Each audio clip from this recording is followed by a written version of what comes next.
Hello students, আজ আমি একটা সহজ বিষয়ের উপরে ভিডিও করছি। ভিডিওটা হচ্ছে গুণ আর ভাগের উপরে। তো এখানে আমি গুণ দেখাচ্ছি একটা 2x প্লাস 3y কে 4x square minus 3x plus 2 দিয়ে গুণ করতে হবে। গুণটা করার সময় আমি সমস্ত বিষয় বলে দেবো, খুঁটিনাটি যা আছে, যোগ বিয়োগ, কোন চিহ্ন গুণ করলে কি হয়, সবটাই বলে দেবো মনে রাখতে একটু। তাই বলি, এখানে দুটো রাশি আছে, এদের গুণ করতে গেলে এখানে একটা, এখানে একটা, দুটো টার্ম আছে। এখানে কয়টা আছে? তিনটে টার্ম, 1 2 3।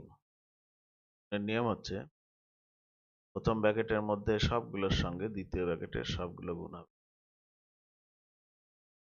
এই গুণ করতে গেলে আমরা কি করব, কোনোটার সঙ্গে কোনোটা গুণ যাতে বাদ না যায়, তার জন্য আমি প্রথম ব্র্যাকেটের একটা দিয়ে গুণ শুরু করব, এটার সঙ্গে পুরো দ্বিতীয় ব্র্যাকেটের পুরোটা কমপ্লিট করব, সবগুলোর সঙ্গে গুণ কমপ্লিট করব। তারপর আবার দ্বিতীয় রাশিটা নেব, নিয়ে আবার দ্বিতীয় ব্র্যাকেটের সবগুলোর সঙ্গে গুণ কমপ্লিট করব।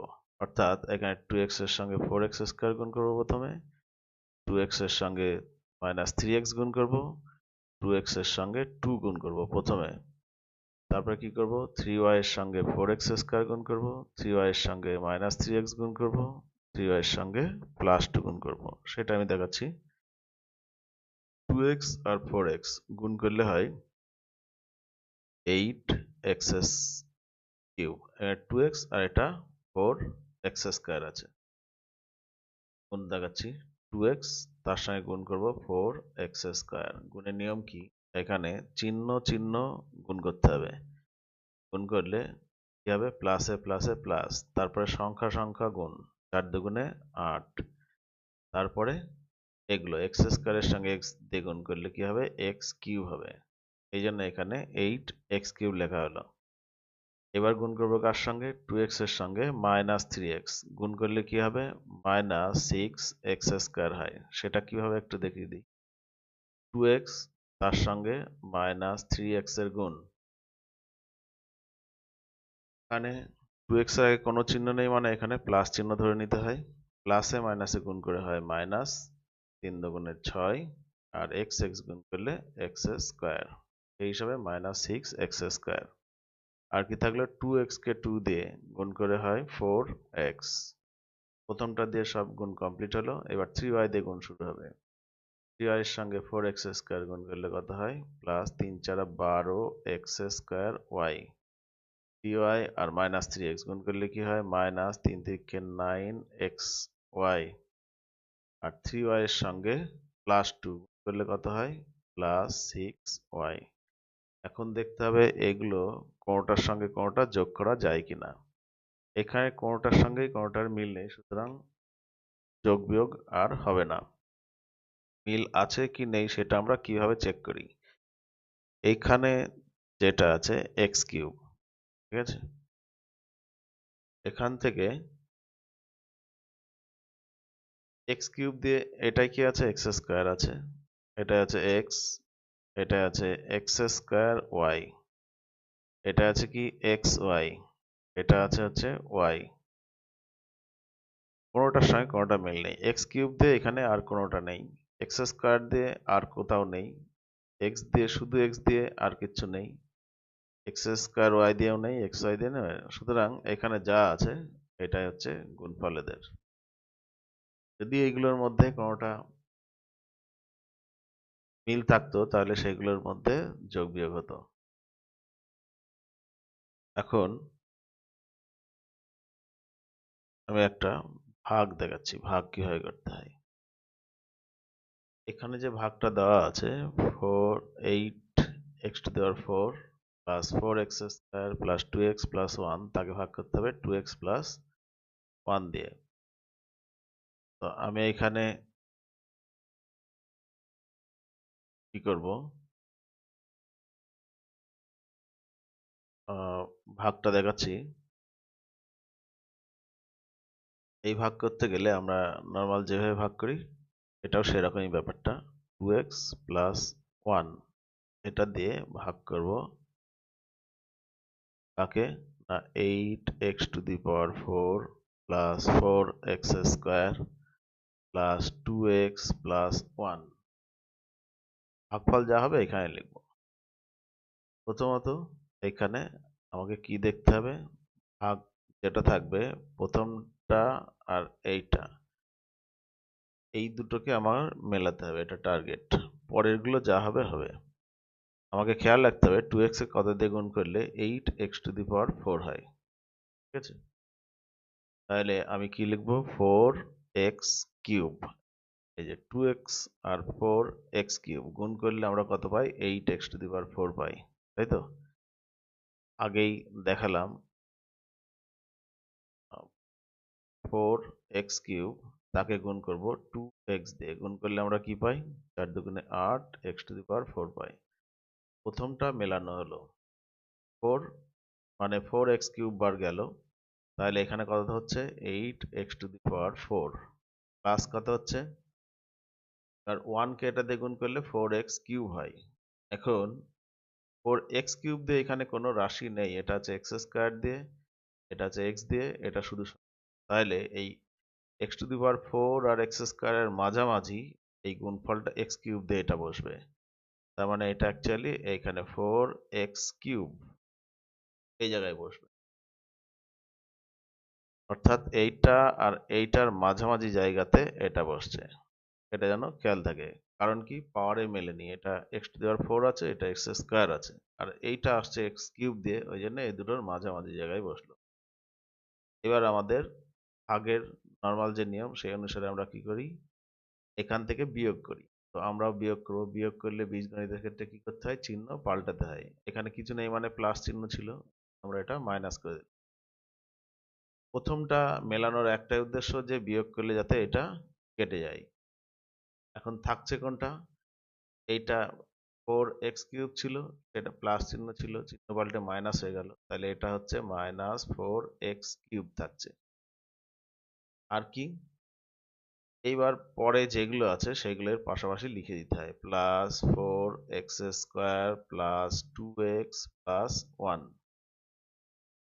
আবার একই রকম ভাবে এই পুরো রাশিটাকে এবার 2x প্লাস 1 দিয়ে ভাগ করতে গেলে এই প্রথমটাকে আবার মেলাতে হবে। প্রথমটাকে মেলাতে গেলে আমরা কি করব, আবার এখানে মাইনাস 2x স্কোয়ার দিয়ে গুণ করব, মাইনাস 2x স্কোয়ার তাকে যদি 2x দিয়ে গুণ করি, প্লাস হয়ে ধরলাম, প্লাস মাইনাস মাইনাস 2 4 আর x কি, তাহলে এখানে মাইনাস 2x স্কোয়ার বার গেল, তাহলে এখানে কত হচ্ছে minus 4x, minus 2x square আর 1 গুণ করে আর হচ্ছে মাইনাস 2x স্কোয়ার, এখানে x স্কোয়ার আছে ওই জন্য এবার বিয়োগ করতে গেলে চিহ্ন পাল্টাতে হয়, আবার কেটে গেল 4x স্কোয়ার আর এটা 2x স্কোয়ার, তাহলে তৈরি এটা হয়ে গেল 6x স্কোয়ার, প্লাস চিহ্ন, এই দুটো আবার পাশে বসে যাবে নিচে নেমে 2x প্লাস 1 হলো। এরকম ভাবে যথারীতি আবার এখানে কি x স্কোয়ার মেলাতে হবে, x এর কত দ্বিগুণ পাই, আমরা কি করব এখানে 3x দিয়ে গুণ করব, তাহলে 3 দুগুণে 6 x স্কোয়ার হলো, 3x কে 1 দিয়ে গুণ করলে আমরা পাই হচ্ছে প্লাস 3x, এই হলো। আবার বিয়োগ করতে হবে, এটা হচ্ছে বিয়োগ চিহ্ন পাল্টে গেল, 2x আর মাইনাস 3x তো মিলে কত হয়, মাইনাস 3x হয়, আর প্লাস 1। যোগের ক্ষেত্রে নিয়ম কি, প্লাস 2x আর মাইনাস 3 হবে, তো পাল্টে ফেলেছি, এবার আমরা চিহ্ন অনুসারে যোগ বা বিয়োগ যা হয় সেটা করব। এক্ষেত্রে কি করা হয়, দুটোর মধ্যে দেখতে হয় কে বড়, এটা 2x আছে আর এটা 3x আছে, আগে কি চিহ্ন আছে, মাইনাস চিহ্ন আছে, যে বড় সেটার চিহ্ন বসবে, আর দুটো যদি বিপরীত চিহ্নের হয় তাহলে বিয়োগ করে x বসবে, এখানে থেকে 2x বাদ দিলে x থাকে, সুতরাং এটা মাইনাস x। তাহলে এখানে ভুল লেখা হয়েছে, এটা মাইনাস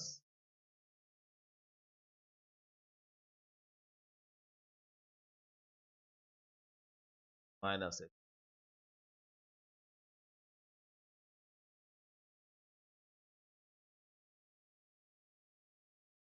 এ হচ্ছে অঙ্ক। তাহলে এইখানে যে মাইনাস এক্স প্লাস ওয়ান হলো, এটাকে বলা হয় ভাগশেষ। ঠিক আছে। এখন ভাগের ক্ষেত্রে একটা জিনিস আমি বলে দিই, যখনই আমরা নর্মাল ভাগের ক্ষেত্রে কি, নর্মাল ভাগের ক্ষেত্রে এরকম থাকতো 45 তাকে ভাগ, 45কে যদি আমরা 6 দিয়ে ভাগ করি তাহলে ভাগফল হয় 7 আর ভাগশেষ হয় 3। এখানে এক্ষেত্রে আমরা যদি এই এটা এটা 6কে 7 দিয়ে গুণ করি, তার সঙ্গে যদি আমি এই তার সঙ্গে যদি 3 যোগ করি, তাহলে আমরা 45 পাই। অর্থাৎ ক্ষেত্রে ভাগের মাঝের এই যে সংখ্যাটাকে ভাগটা বলা করা হয়, হচ্ছে এর মাঝের সংখ্যাটাকে আমরা বলি হচ্ছে ভাজ্য। যেটা দিয়ে ভাগ করা হয় যেটা সেটাকে দিয়ে ভাগ বলে করি ভাগ। তাকে বলা হয় ভাজক। যেমন যে গান গায় তাকে গায়ক বলে, ঠিক এরকম একই ব্যাপারটা, রকমভাবে যে যে গান করে সংখ্যাটাতে ভাগ করা হয় তাকে বলে গায়ক ভাজক, মানে যে ভাগ ভাগ করে করে, দিচ্ছে। ডান দিকে যেটা উত্তর বের এটা হয়, ভাগের যা উত্তর বেরোবে মানে ভাগের সেটাকে ফলাফল আর কি, যেটা হয় সেটাকে বলে ভাগফল। আর ভাগ করার পরে করার পরে যেটা এখানে পড়ে থাকে থাকবে শেষে অবশিষ্ট আকারে, অবশ্যই সেটাকে ভাগ। বলে ভাগশেষ বা অবশিষ্ট। তো এই হচ্ছে তিনটের মধ্যে সম্পর্ক, মানে এই হচ্ছে ব্যাপার। একটা তাহলে ভাগের এটা ক্ষেত্রে আমরা পরিষ্কার বুঝতে কোনটাকে কি পারলাম বলে যে সেটা এই বলা দুটো হলো। গুণ করার পরে এই অর্থাৎ এটা যোগ ভাজককে করলে যদি পরে আমরা ভাগ আমরা ফল দিয়ে গুণ তার করি, তার সঙ্গে যদি ভাগশেষ যোগ করি, তাহলে আমরা ভাজ্য ভাজ্য পাই। equal to এটাকে এভাবে লেখা হয়, ভাজক ভাজ্য ইজ ইকুয়াল টু ভাজক ইন্টু ভাগফল ফল যোগ ভাগশেষ। ভাগশেষ। এই সম্পর্কটা ভালোভাবে এই খেয়াল হচ্ছে, রাখতে হবে। এগুলোর থেকে এটা একটা অনেক সূত্র, সময় অঙ্ক দিয়ে দেওয়া থাকে, এই চারটের মধ্যে যে কোনো তিনটে সম্পর্কগুলো বললো, মনে রাখতে একটা হবে। বের করতে হবে। ভাজ্য, ভাজক, এই হচ্ছে ভাগফল, ব্যাপার। ভাগশেষ, এগুলোর মধ্যে যে একটা সম্পর্ক রয়েছে, এখান থেকে এটা পাওয়া যায়। যাই হোক, অনেক সময় এই সম্পর্কটা দিয়ে এখান থেকে পরীক্ষাতে অঙ্ক দিতে পারে। যেমন বলে দিল যে ভাজক এত, ভাগফল এত, ভাগশেষ এত বলা আছে, তাহলে ভাজ্য কত। ঠিক আছে। যেমন এই অঙ্কটার ক্ষেত্রে বললো যে ভাজক 6, ভাগফল 7 আর ভাগশেষ হচ্ছে, তাহলে ভাজ্য কত। আমরা কি করে বের করবো? ভাজ্য হচ্ছে, ভাজ্য হচ্ছে 6 ইন্টু 7 যোগ 3, 43, এভাবে হচ্ছে বের করা হয়। এই হচ্ছে ব্যাপার। ঠিক আছে। একদম ছোট্ট একটা মানে দরকারি জিনিস করে ভিডিও করলাম, আশা করি সবাই বুঝতে পারবে। আজকের ভিডিওটা এই পর্যন্তই। সবাই লাইক শেয়ার করো।